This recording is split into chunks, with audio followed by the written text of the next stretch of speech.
Sejam muito bem-vindos a mais um episódio dos Irregulares Futebol Clube. Eu e o Russomano hoje recebemos aqui mais uma peça importante dentro da engrenagem do futebol, que é um goleiro, o Kehler. E aí, Tchê, tudo bem? Fala, Paulo. Obrigado pelo convite. Boa noite, Russo. Boa noite, Paulo. É um prazer estar aqui dividindo o espaço com vocês nesse projeto aí. Então, a gente começa sempre com aquela pergunta que é cruel, né? É, cruel. Como é que tu foi jogar futebol, cara? Essa é a primeira. A segunda é por que tu virou goleiro?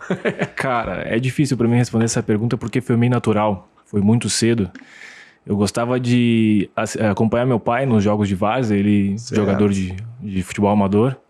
E o que eu gostava mesmo era de que os caras ficassem chutando em mim lá no intervalo, eu pequeno, com 5, 6 anos. É mesmo, cara? É mesmo, no aquecimento dos caras. Normalmente o goleiro fica lá conversando, trocando conversa fiada fora do campo, e eu ficava lá com os velhos batendo bola. E nisso eu fui pegando gosto. Eu recebi um convite para participar de um projeto do Flamenguinho na época, de Eldorado, saudoso tio Sérgio. Me convidou para... Tu é de Eldorado? Eu sou de Eldorado do Sul. Eu sou natural, nasci em Porto Alegre, né? Mas sempre morei em Eldorado do Sul. Certo. E aí então eu recebi o convite do seu Sérgio, então Flamenguinho, para participar do projeto. E nisso eu recebi um convite nesse ano do Grêmio, né? Para entrar dentro das categorias de base, na época a seleção ainda. Estava no começo da Sub-10. E aí eu recebi o convite para participar do time e acabei aceitando. Ficou jogando no Grêmio quanto tempo? Cara, eu fiquei de 2006 a 2009. E por que tu sai do Grêmio? Estatura? Estatura. Sério? Estatura. Mas hoje tu tem o quê? 93. Estatura? Que o cara não viu a maturação do cara, né? Não, eu era um cara que tinha maturação tardia, né? E coincidentemente, no ano que eu saio do Grêmio, 2009, e no fim do ano eu tenho um convite pra ir pro Inter, tá, né? Mas tu vai, logo que tu sai do Grêmio, tu vai pro Inter, ou tu fica um tempo meio eu fico digerindo essa situação, porque deve ter passado um monte de coisa na tua cabeça, né, cara? Sim. Na realidade, puto, o que eu vou fazer, né, agora, né? E fiquei uns 3, 4 meses sem jogar profissionalmente, vamos dizer assim, só brincando na rua, com meu pai no campo e na escola, né? E aí nisso um treinador de goleiro que passou comigo no Grêmio, estava no Internacional, me convidou para fazer parte do elenco. E eu, claro, óbvio, fiz testes, né? Fiquei em testes lá, fiquei praticamente um mês em teste, que era no final do ano. E aí acabei ficando pro ano que vem. Aí em 2010 eu fiquei definitivo no clube. E esses testes eram tipo o quê, assim? Os caras ficavam treinando como... Não, eu era praticamente um quinto goleiro ali, né? Eu era um quinto goleiro ali, e aí eu ficava em avaliação. Eu não participava muito de coletivos, de trabalho de quem era da equipe principal, mas eu ficava em avaliação do treinador de goleiro. Certo. E nisso eu acabei passando no teste, e no ano seguinte eu acabei entrando no time principal já. Tem alguém que nesse time logo que tu entra no Inter, que perdurou, que seguiu adiante, que a gente pode falar hoje, por exemplo, tem o que tu te lembra, obviamente, né? Claro, tem o Eduardo Bauerman, né? Na época eu jogava pouco até, quando eu cheguei lá. O Gustavo Ferrares. Que eu lembro, assim... Acho que o Ian Peter há pouco tempo subiu comigo pro profissional, mas depois deu uma sumida, nunca mais eu tive contato com o Peter, depois que ele sai do Inter. Mas de cabeça que eu lembro são esses dois, assim. Mas é uma trajetória grande, né? Porque é um... Da minha categoria, né? Claro, porque a base tem muito disso, né? Eles vão incorporando muita gente também no meio do caminho, então... Imagina, a gente tá falando de 11 anos atrás. Isso. Né? Muda muito, né? E o que ele viveu, muitos vivem, né? A base, que a gente fala bastante sobre essa tradição da base, tem muito disso, né, cara? O cara que sai de um clube pro outro, ou vem de um estado pro outro, troca, né? Tem muito essa questão até pelos olheiros, né?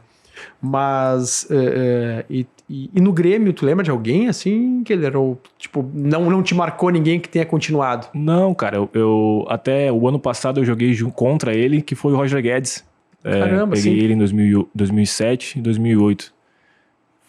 Foi um cara que passou comigo lá, e foi legal até encontrar ele o ano passado na Arena contra o Corinthians. Agora, esse lance de tu, por exemplo, né, a gente já falou sobre isso com o Breno aqui também, e que o Breno veio de São Paulo, né, pra cá, e...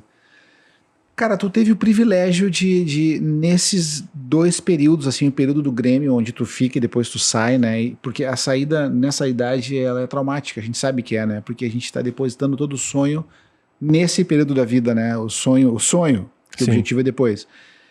Tu sempre teve teu pai, a tua família junto contigo, né, cara? Sim.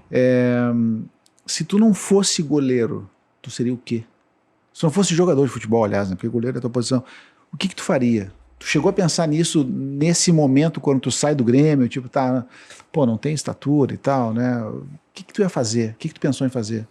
Cara, eu acho que eu nem tive tempo de pensar o que eu ia ser. Porque tô desde muito novo no futebol. Sim. Então, e justamente aquele tempo ali que eu saio do Grêmio e até eu chegar ao Internacional foi um curto...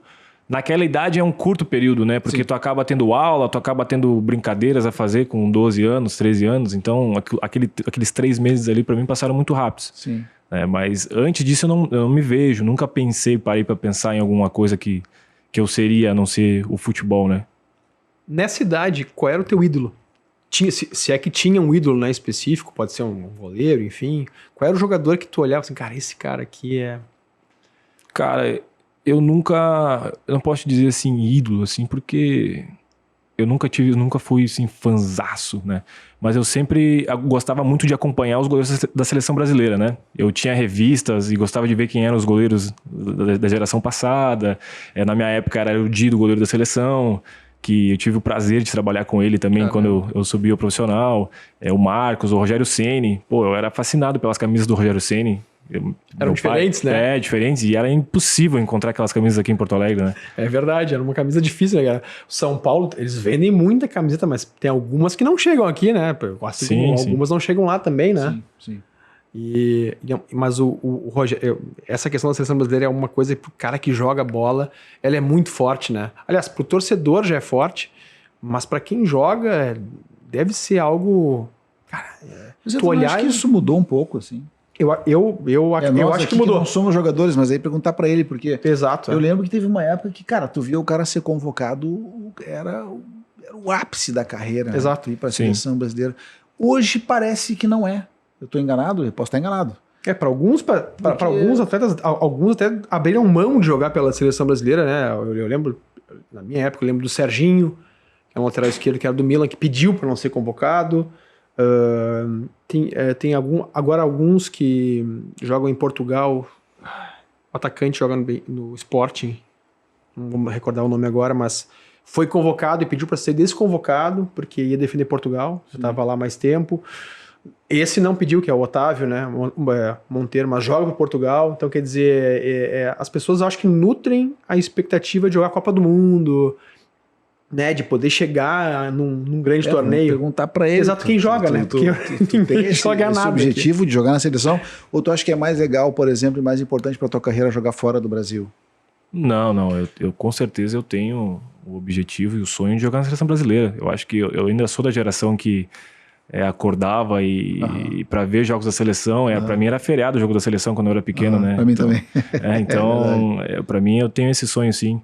E claro, eu estando na seleção brasileira também, eu acho que é consequência uma Europa ou algo assim, entendeu? Sim, tu é projetado, né, mundialmente. Sim, te dá mais vitrine. E que é um negócio que também a gente já falou aqui com o Breno, não tanto quanto a gente vai falar contigo agora até, mas não é nada demais, mas é uma coisa que a gente sempre fala, assim, né, tipo, tu tá lá trabalhando para participar do grupo principal, né? Tu é um cara que tem a tua disciplina, tu é um cara aplicado, tu é um cara profissional comprometido. E aí acontece aquele papo que a gente já cansou de ouvir, assim, que todo mundo fala, precisamos ter um cara cascudo para jogar. Como é que vocês recebem essa notícia? Tipo assim, pô, nós vamos procurar agora outro goleiro. Pô, cara, mas mais um, cara, a gente tá aqui. Como é que bate isso, assim? Tu acha que isso é uma coisa normal? Ou tu acha que, não, tudo bem, é do jogo, de repente os caras vão trazer um cara mais velho para dar segurança. Como é que tu enxerga isso, né? Porque tu não é mais um menino agora, né, cara? Sim, tu já tá há bastante tempo nisso, assim. Sim. Como é que tu vê isso, assim? Tu acha que isso atrapalha ou não? Cara, depende isso vale pra qualquer clube, na real, né? Sim, mas isso depende, vendo do meu lado, depende do momento da tua carreira. Eu, quando mais jovem ali, com 19, 20, no ano que eu subi, Eu via isso como uma motivação e como experiência. Tanto é que eu falo aqui que tive o prazer de jogar com o Dida. Eu acho que para mim foi ótimo ter dividido o vestiário com ele, né? O dentro de campo. Tinha treinos que eu ficava do lado do gol só observando a pedido do treinador de goleiro, né? Então isso foi muito importante para o meu desenvolvimento. E isso também eu acho muito a questão pessoal do treinador. Tem treinador que gosta. Muitos falam que o jovem não tem experiência, mas a experiência se tem jogando. Claro. O Donnarumma foi titular da seleção italiana com 18 anos. 18 anos, é. Com 18 anos. E hoje alguém fala que ele é inexperiente com 21 anos, 22 anos? E jogou no Milan com 16, né, cara? Então. O Milan, né? A gente não tava falando de um time pequeno. O Milan, campeão do mundo, bicampeão, sei lá, campeão de tudo, né, cara? Quando o treinador novo chega, assim, chegou um treinador novo, né? Vocês não conhecem o cara. Vocês já ouviram falar do cara. Sim. Tem aquele papo assim, vou falar com os 3 ou 4 goleiros que eu tenho para ver como é que os caras se comportam. Tem esse papo, porque é separado, vocês treinam separadamente, né, cara? O treino de goleiro é completamente diferente do treino do jogador de linha, né, cara? Sim. O cara vai ter esse papo com vocês para definir qual é o goleiro ou ele vai conversar com o treinador de goleiros para resolver quem vai sair jogando? Vai muito do perfil do treinador também, né? Muitas vezes quem chega para falar com a gente normalmente é o treinador de goleiros. De goleiro. Que é o cara que vai passar pro cara que chegou. Claro, que é o cara que tem condição de jogar. Claro. Aí, por exemplo, se tu for o goleiro principal ou estiver disputando a vaga, normalmente o treinador te chama para ter uma conversa, para definir objetivos da temporada, mas isso aí é mais pessoalmente, é mais uma conversa mais privada. Vai do treinador, vai da característica do treinador. Tem uma passagem do Alisson. O Alisson, o ano que o Abel Braga treinava o Inter, né? Foi quando o Alisson começou a jogar pelo Internacional. O Alisson começou com o Dunga, depois teve um lapso temporal ali que ele não jogou, e aí o Abel chegou e tinha o Dida, o Muriel. E que o Muriel era o titular, né? O Dida entrou, o Muriel jogou como titular muito com o Dorival, foi bastante, né? Aí o Dida chegou no Inter, o Dida meio que também e o Muriel machucou algumas vezes. Mas é que eu acho que o Dida veio para ser titular, né? Vieram o Dida e Gabriel, né? O Muriel, o titular, e daí chamaram o Dida. Exato. Mas tinha o Alisson. O Alisson era o terceiro quarto goleiro. Agenor era o terceiro. Agenor. E aí o Alisson um dia, eu trabalhava com o Alisson nesse momento da carreira dele, e um dia ele chegou para mim, a gente foi tomar um café em frente a 0 hora, num posto de gasolina, e ele falou, cara, eu vou pedir para jogar pelo B. Eu falei, sério, meu? Tá ali na boa. Quem tá de fora, como a gente, é difícil mensurar. Mas tem uma frase do Yarley que bate na minha cabeça sempre. Jogador tem que jogar. Tem que jogar, claro. Sim. Porque ele era um exemplo disso. Saiu, foi dos melhores goleiros do Campeonato Brasileiro passado e retornou pro Inter. Né? Sendo o mesmo goleiro, mais experiente, mas com qualidade, mesmo cara, só que precisava jogar. Sim. O Alisson chegou, cara, eu preciso jogar, meu. E eu falei, o que tu vai fazer? Eu falei, amanhã eu vou falar com o Klemer, que era o técnico do B ali, da transição, enfim, da base, e vou falar com o Abel. Aliás, vou falar com o Klemer e o Klemer fala com o Abel. E aí falou, cara, eu preciso jogar. E eles tinham convidado o Agenor para um outro período de carreira, de carreira, ele estava num outro momento da carreira dele também, já tinha jogado, já era um cara já um pouco mais experiente, já tinha jogado em outros clubes e tal. O Alisson desceu e começou a jogar, e jogar bem, e o Inter B falava, né, enfim, mas Sub-23. Sub-23, né, exato, foi jogar copinha, então jogo toda semana. E aí, cara, o Dida é expulso contra a Chapecoense, o Muriel tá machucado. E machuca, né, ele machuca. Já tá machucado. E aí, os caras vão agora, ali uma imprensa falando, vai jogar o Alisson. O Agenor. Pela hierarquia. E o Abel chega e fala, não, o goleiro tem que jogar, eu quero o Alisson. E o Alisson entra contra o Fluminense no Beira-Rio. Que nunca mais saiu, né? E nunca mais saiu.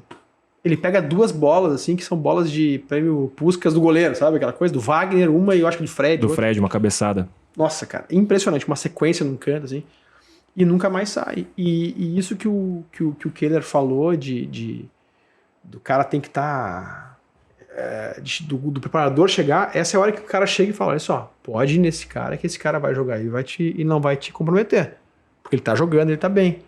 Então, a gente vê que o futebol tem muito disso, né? E ainda tem, cara, vai ter pra sempre, né? Porque o futebol é feito de pessoas, né? Então, A tua relação direta dentro do campo é com a zaga, né? É a tua relação direta. São os caras que tu grita pra voltar ou pra marcar ou Sim, apontar. São sim. os caras quando que tu vê o zagueiro voltando de frente pra ti, qual é o teu sentimento? Dá vontade de dar uma Olhando voadora. pra ti. Problema. Dá vontade de dar uma voadora. Olha pra trás, É cara, um te problema, vira, meu irmão. Tá todo mundo de frente Mas pra mim. o Keller, como é que tu enxerga isso, assim, tipo, quando tu entra num jogo onde tu é mais novo e tu tem os zagueiros mais velhos? Porque isso rola também, né? Tipo, o cara é mais velho, tá, meu, vai lá, faz a tua, deixa Cata pra nós, lá a gente tá atrás, acostumado aqui com o negócio. Mas tu é o único cara que tá vendo o jogo. Sim. Tu e o técnico. tempo Ninguém mais todo. tá vendo o jogo. O resto tá correndo desesperadamente pra tudo quanto é lado tentando marcar. Sim. É bem aceita essa orientação, tipo assim, quando tu chega e fala, meu, é ali, marca ali, quero 4 na barreira. Os caras te atendem ou tu, não digo a ti, mas tu aos caras mais especificamente, jovens, assim, tipo, ou tu acha que rola uma dificuldade de comunicação nisso? Porque eu sempre tenho a impressão que rola, sabe? Às vezes quando o Breno entrava, né, que agora o Breno é titular, mas quando o Breno entrava, por exemplo, ou o próprio Groi, né, que eles falavam, parecia que os caras não estavam nem ouvindo, os caras falavam, que, tá, meu, espera aí que a gente Você vai tá marcar lá. aqui e dava problema, tu entendeu? Sim. Porque não adianta, cara, tu tá vendo o jogo. Tu tá vendo Sim. tudo o que tá acontecendo. Sim. E o técnico também, enfim, né? Mas tu acha que é normal essa relação ou tu acha que o cara precisa de um tempo para ganhar essa confiança dos caras que já estão em campo? Não, cara, eu acho que isso é bem normal dentro do campo. Até os zagueiros, eles pedem pra tu falar e gritar dentro do jogo, né? Certo. Por exemplo, o cara, vou te dar um exemplo hoje, o Mercado, eu fui jogar um jogo em São Luís, em Ijuí contra o São Luís, o meu zagueiro era do Mercado, pô, um cara experiente, de Copa do Mundo. No vestiário ele me fala, Keller, não para de falar comigo o jogo todo, porque eu quero, se tu tá de frente, eu tenho que saber onde que eu tô, onde que tá o adversário, grita comigo o jogo todo. E isso é legal, né? E tem que... Tu tá orientando, tá?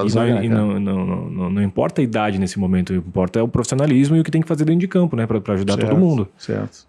Claro que muitas vezes numa arena lotada, num estádio lotado, o cara não vai te ouvir. É impossível tu querer armar, tu pedir 4 pra barreira e 3, e tu gritar e o cara não ir pra barreira. Isso é normal, porque às vezes não dá pra te ouvir mesmo. Mas eu acho que a questão de o zagueiro não olhar, eu acho que não existe isso. Eu acho que quanto mais tu fala, mais orientação tu dá no campo, é melhor pros caras. Eles pedem isso. E hoje o Inter, vou falar do time do Keller, é um time que tem uma zaga, uma defesa, uma linha defensiva bastante experiente, né? Porque tem um lateral direito de seleção argentina, tem um zagueiro, depende do zagueiro, um é de seleção uruguaia, outro já foi seleção argentina, o Moledo, que já foi o melhor zagueiro do Brasil, já foi de seleção brasileira também. Tu tem um lateral, tem o Kaique Rocha, que é um menino que jogou na Europa, ainda é muito jovem, mas também, base do Santos, seleção, cara, tem uma experiência, e pega na esquerda, hoje é o René, né? Jogou o René ontem, mas, enfim, tinha o Moisés, que é um cara experiente também. Na frente disso tem o Gabriel, que foi capitão do Corinthians, campeão por tudo, jogou no Palmeiras, né? E deve ser uma coisa, uma torre de Babel, né? Tu vai vendo um cara que é um argentino, um uruguaio, um brasileiro, o cara que chegou ontem, que foi o René.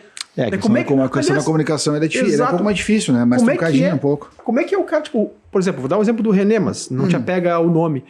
Como é que é para um goleiro, por exemplo, tem que falar mais com o cara que chegou ontem, por exemplo, o cara chegou, treinou fez um treino e vai jogar. O Bustos foi a mesma coisa, chegou, treinou, jogou, né? Como é que é orientar o cara que tá chegando agora, o cara que, não é o caso do Inter, mas quando eu assoviar, todo mundo sai porque tem que deixar o cara impedido, né? Linha de impedimento. Como é que é trabalhar com um cara que chegou ontem, e o futebol brasileiro é assim, chegou ontem, tem que jogar hoje. Como é que tem que falar mais com o cara, conversar no quarto? Os clubes mesmo já colocam, não sei se é individual hoje ou se é em dupla a concentração, mas eles já aproximam, o goleiro fica com o goleiro, ou o goleiro fica com o zagueiro, ou não? Como é que é o cara que chegou ontem, como é que é isso aí? Isso é bem pessoal, é mais intimidade mesmo, mais proximidade, afinidade, mas no caso de um jogador que chega, no caso do René, e tem que jogar logo, ele não tem tempo para treinar, para mostrar na prática. Tem que ser na conversa, tem que ser no vídeo, né? Eu acho que é muita conversa e diálogo que para tentar encaixar e levar no melhor possível dentro do jogo, né? E dentro do jogo também.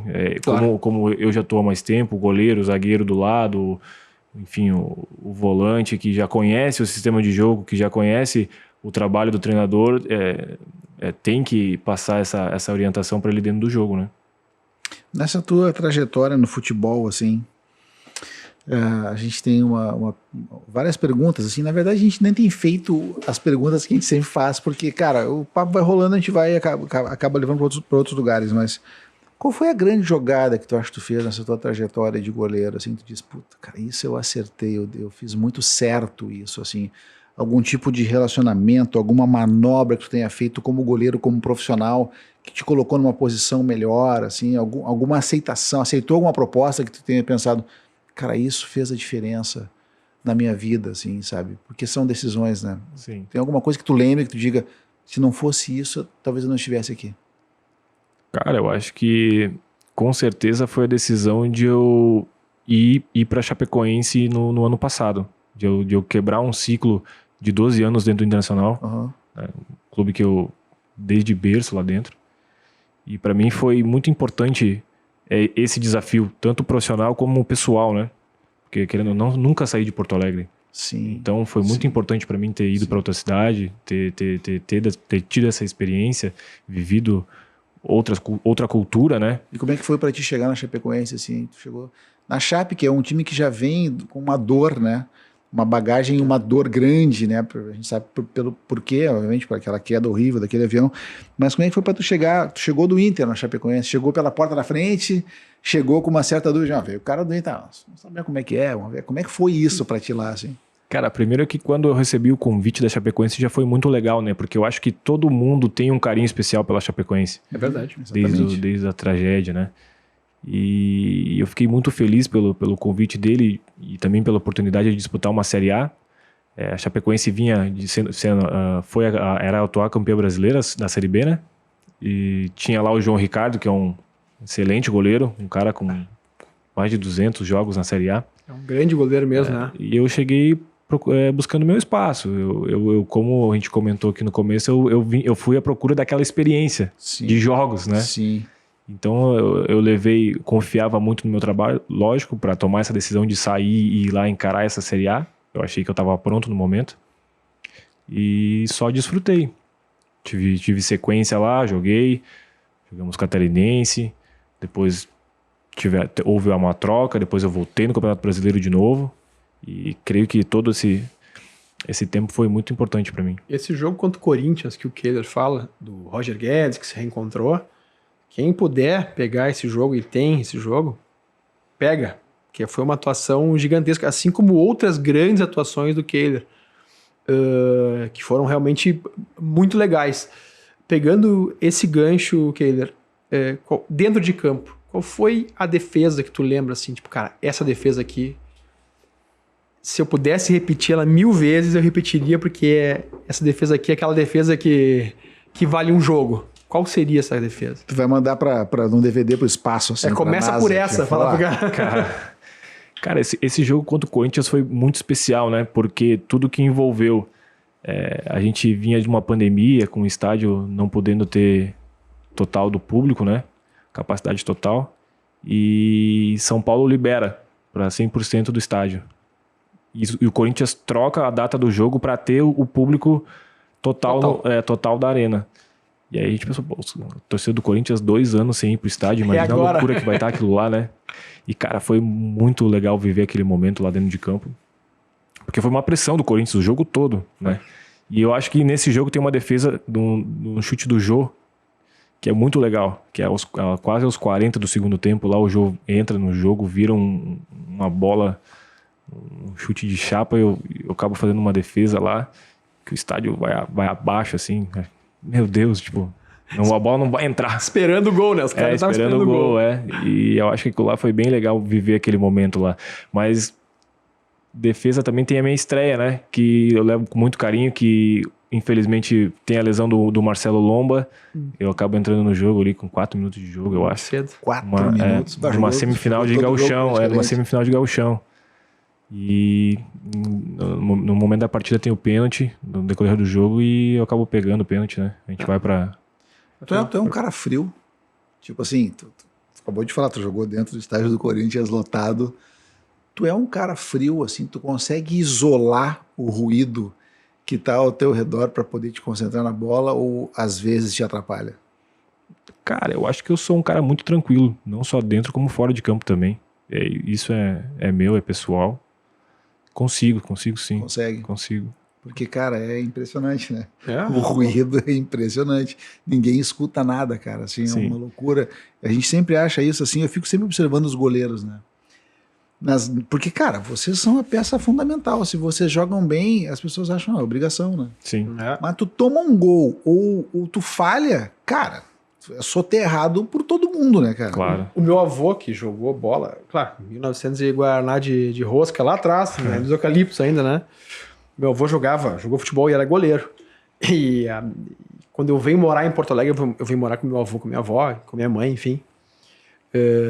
E tô vendo um jogo com meu avô na TV, muito pequeno ainda, mas eu lembro exatamente a frase. Eu falei, nossa, como tá bem esse goleiro. Ele, espera até acabar o jogo. Espera acabar o jogo. Porque o goleiro, não é que ele vai entregar, não, que o goleiro tem disso, né, cara? Tu vem todas as bolas do mundo, tu pega. E tu pode tomar um gol que é indefensável. Se tu pegou uma bola que tu não pegou, ela vai entrar e vai acabar o jogo ali. O atacante é diferente, né? O atacante, tu pode perder 100 gols. Cara. É cruel. Se tu fizer um gol, tu é o cara. Se o Jô faz esse gol no final, ele vira o herói do jogo, cara. Né? Não, muito lembra do Jonas, né? O Jonas, atacante do Grêmio, ele foi eleito um ano pior atacante do mundo. Foi eleito. Tu lembra disso? Pela imprensa, eu lembro, claro. Ele errou um gol embaixo da goleira. Sim. Que a minha mãe, com 87 anos, não erra. Ele errou, cara. E aquilo viralizou de uma maneira, tipo, cara, foi o lance mais assistido, assim, o cara errou um gol embaixo dos paus, entendeu? Sim. Então, hoje... Acho que era Cúcuta, Grêmio e Cúcuta. Tá aposentado, mas já parou de jogar, eu acho. Já parou, né? Mas ele parou sendo o maior artilheiro lá do time. Do Benfica, ele jogou muito no Benfica, jogou muito no Sevilha, jogou muito no Grêmio. Antes de vir pro Grêmio, ele jogava muito no Santos, e começou no Guarani, jogava muito no Guarani. O Jonas, ele teve meio ano no Grêmio, que ele não foi bem, como todo o time não foi bem. Aí ele sai do Grêmio e vai ser emprestado, como o Kehler foi. Foi pra Portuguesa, cara, e fez um bom campeonato brasileiro pela Portuguesa, e o Grêmio traz ele de volta. E aí ele faz, sei lá, 1000 gols numa temporada. E no jogo que ele define que ele vai embora, a torcida do Grêmio vai a ele faz 2 gols, se eu não me engano, e sai xingando a torcida, discutindo com a torcida. Eu trabalhei com o Jonas um período, não era eu que atendia o Jonas, mas, cara, era um cara acima da média, como um cidadão exemplar, de família mesmo, cara de família que a gente diz, é um cara que porra, tem as premissas, né, da vida definidas. E, como a gente vê como o futebol ele é cíclico e dinâmico na hora, assim. Eu não lembro qual foi o jogador, tô falando mais que o Kehler, né, mas que ele falou. Eu falei, cara, chegou uma proposta. Eu trabalhava comigo na época do Inter, ele falou, cara, chegou uma proposta assim, assado. E tu vai? Ele falou, com certeza eu vou, mas, cara, tu vai disputar aqui Libertadores ano que vem, assim, né? Cara, os caras vão esquecer tudo. Não é torcedor do Inter, do Grêmio. Cara, torcedor no geral. A gente é assim. A gente uma coisa assim, muito passional, né? É muito passional. Então, eu me coloco no lugar do... E o goleiro tem disso, né, cara? O goleiro é o fiador do processo. Parece que quando tudo desafoga no goleiro, é o goleiro e o árbitro, né, cara? Todo mundo fala. Então, falando do árbitro, Kehler, tu acha que o VAR, ele ajuda ou atrapalha, cara? Ele veio pra ajudar, né? Mas qual é o teu ponto de vista, assim, tipo, do VAR? Porque a gente, às vezes, tem a impressão que o juiz só largou na mão do VAR. Tipo, se vocês resolverem, eu dou. Até Inter e Fortaleza, o juiz ele não consultou o VAR.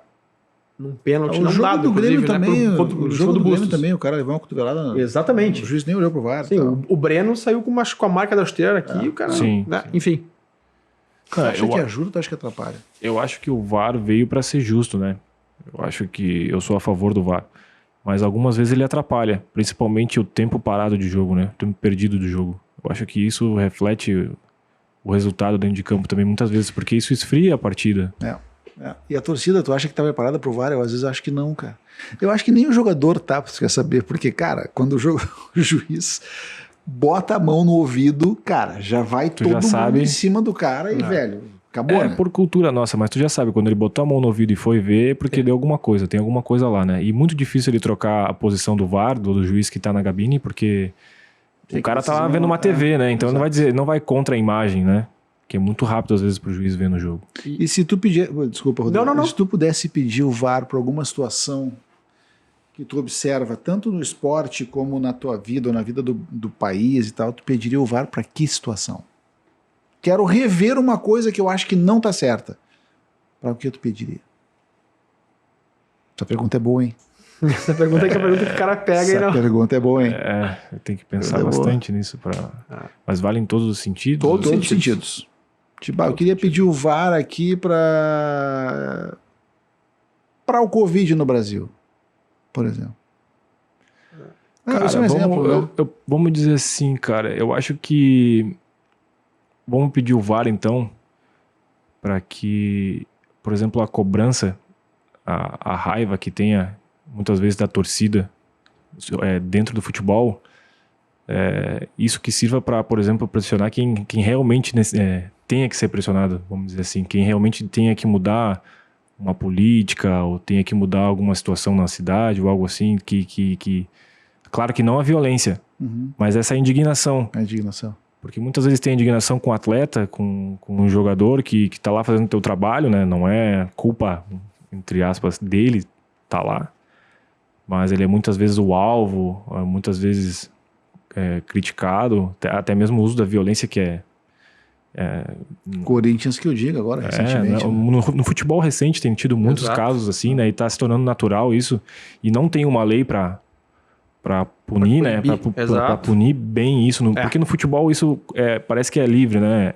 É à vontade. Futebol é uma lei à parte, né? É uma lei à parte, né? E, por exemplo, se isso é feito numa política ou algo assim, é preso, ou tem rápido para agir, né?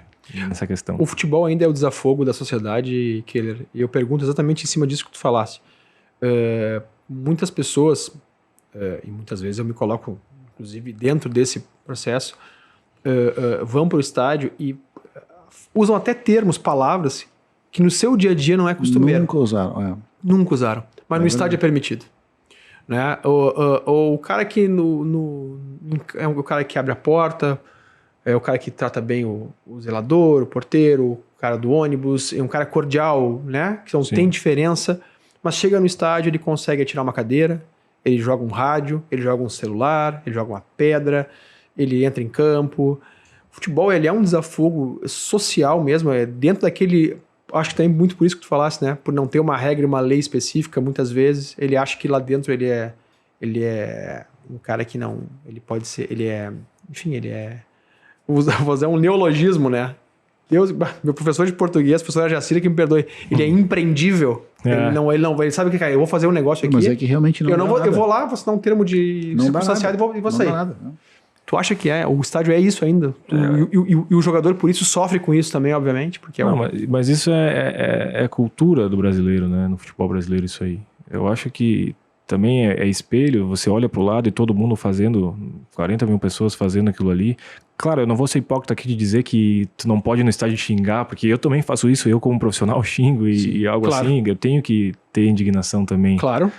Mas quando parte pra violência e se perde a razão, eu acho que aí tá totalmente errado, entendeu? E tem que ter punição pra isso. Perfeito. Não, é isso. Eu acho que realmente xingar, a gente faz no dia a dia, né? O cara bate no teu carro, na hora tu sobressalta, mas eu acho que tudo desafoga nessa questão da violência, né, cara? E fora do estádio, dentro, e aí tu não tem uma regra, porque o cara... Aí eu preciso... Muitas vezes também tem casos que a pessoa acaba se passando dentro do estádio, mas fora do estádio não tem aquele comportamento, né? Claro, Exato, claro. Exatamente. Mas tem que ter uma outra coisa importante que a gente precisa resolver e entrar num acordo aqui, que é o seguinte. Eu concordo com tudo que vocês disseram e também sou contra qualquer tipo de agressão, né? Até mesmo a verbal, né? Eu acho que tá errado tu avacalhar um cara que tá lá trabalhando. Ah, mas ele ganha milhões. Não interessa, ele ganha milhões porque ele mereceu tá ali e tal, não interessa. Mas eu também acredito que isso é um reflexo da atitude de muitos atletas. O que acontece? Se tu tem um cara dentro de campo, a gente falou fora do ar, né? Um negócio que eu tava te comentando até que é o seguinte: se tu consegue influenciar muita gente, cara, pelo que tu é, a tua atitude dentro de campo, ela também vai levar as pessoas a se acharem no direito de repetir aquilo de uma maneira ou de outra, contra o seu torcedor rival, contra o seu torcedor que está ali na torcida mista, enfim, é muito perigoso. Então, por exemplo, ontem o D'Alessandro fez o último jogo dele.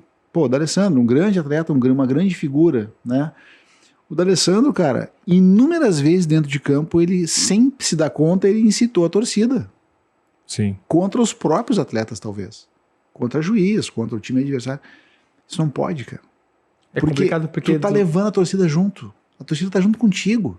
Ela tá indo pra ver tu jogar, o teu time jogar, o time dela jogar, o time que ela ama, o time que ela gasta lá 400 pau numa camiseta, tu entendeu? Sim. Então se o cara, por exemplo, é que nem a minha geração, a geração que viu o Renato jogar, né? Cara, o Renato só ia dando soco nos caras que batiam nele, cara. Tu entendeu? Tu libera, meio que libera o torcedor pra... Tu tá autorizando o cara que tá no estádio a fazer a mesma coisa do que tu. Né? Então eu acho que tem que haver a minha culpa no lance todo, assim, sabe? Tipo, os caras que são mais centrados, como tu, que eu não te conheci, tô tendo esse prazer de bater esse papo contigo, o Breno, os caras do futebol que a gente conhece, né? O Guinha Azul. O Guinha Azul é um exemplo pra mim. Pra mim, o Guinha Azul é um exemplo disso que tu falou, do melhor exemplo possível. Alguém aqui acha que o Guinha Azul não era um louco que saia caçando todo mundo em campo?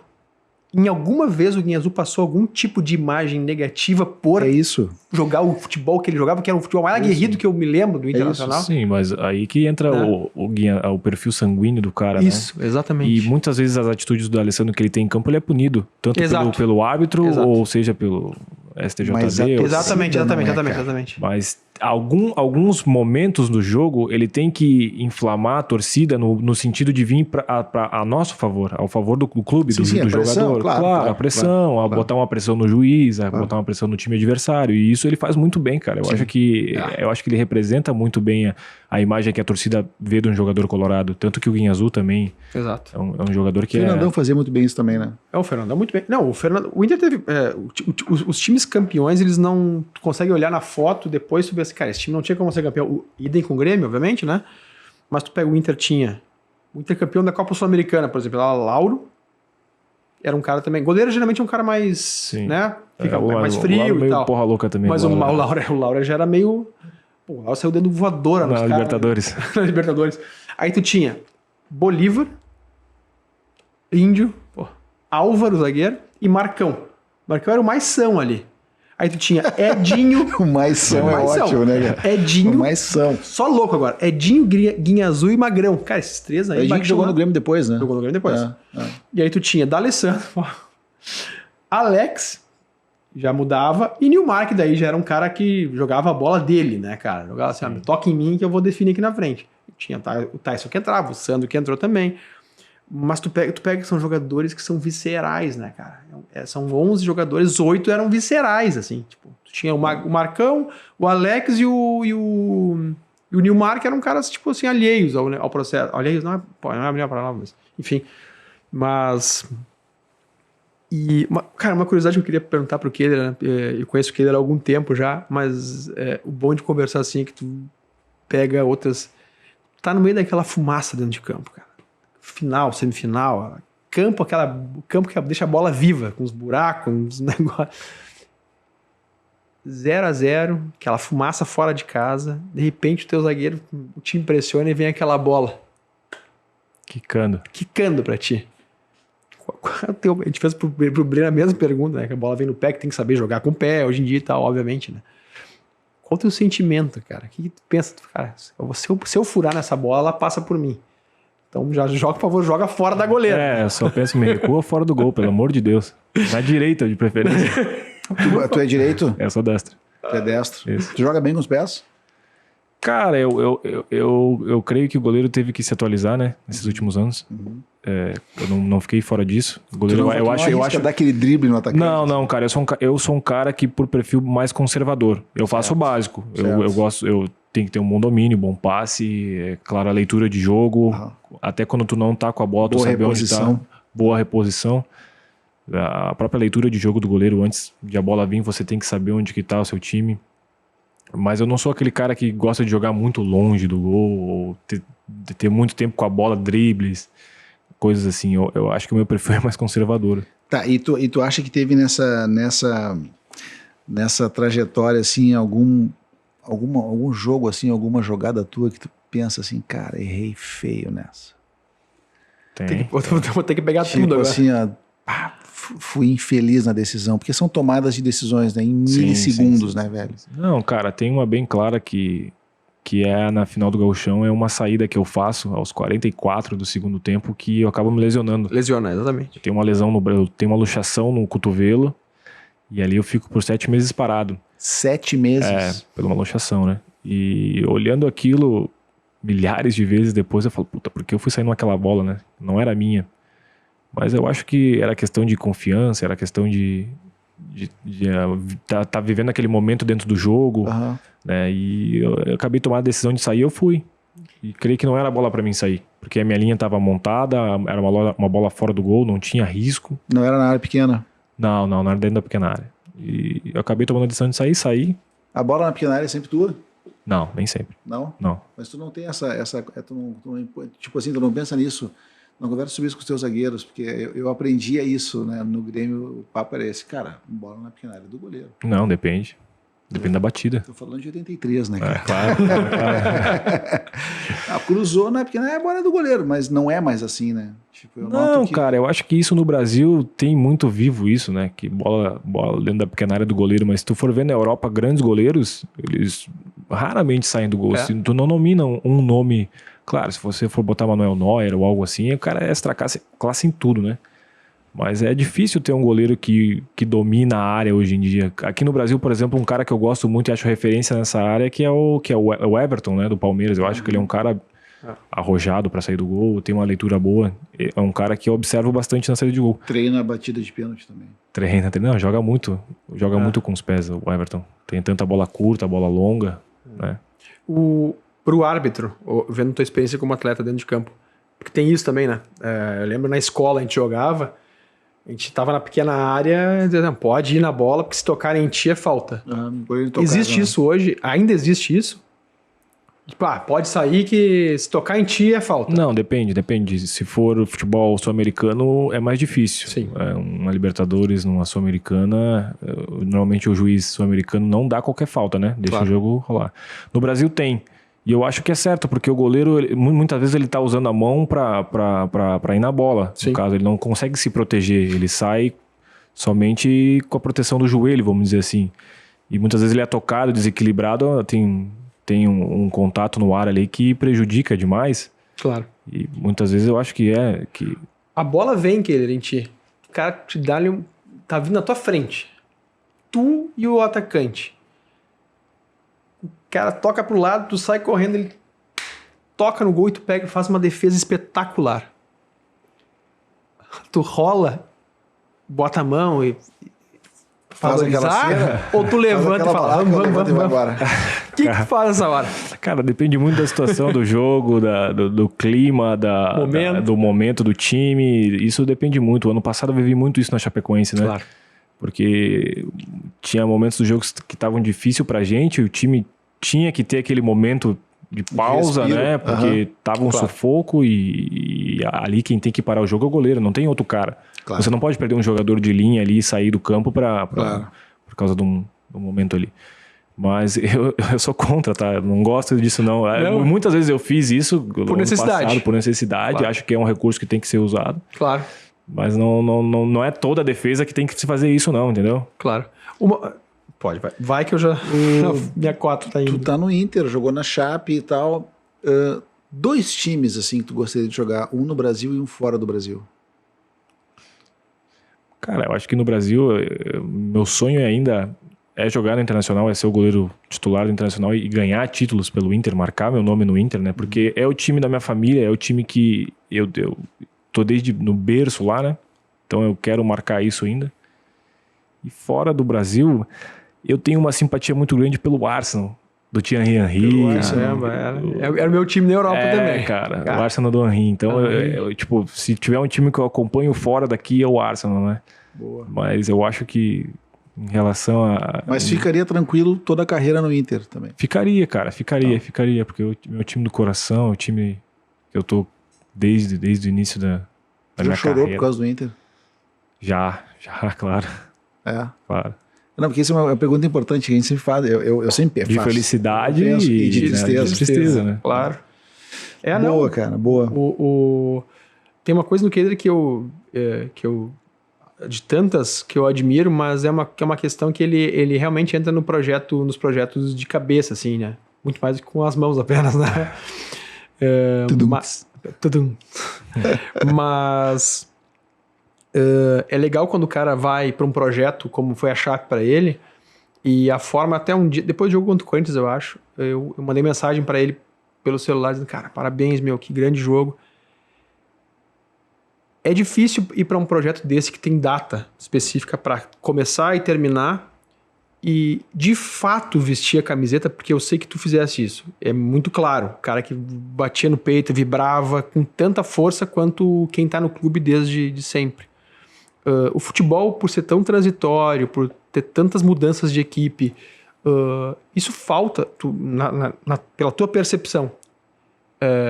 E pelo futebol, obviamente, e é natural, é um negócio. Isso falta num time de futebol.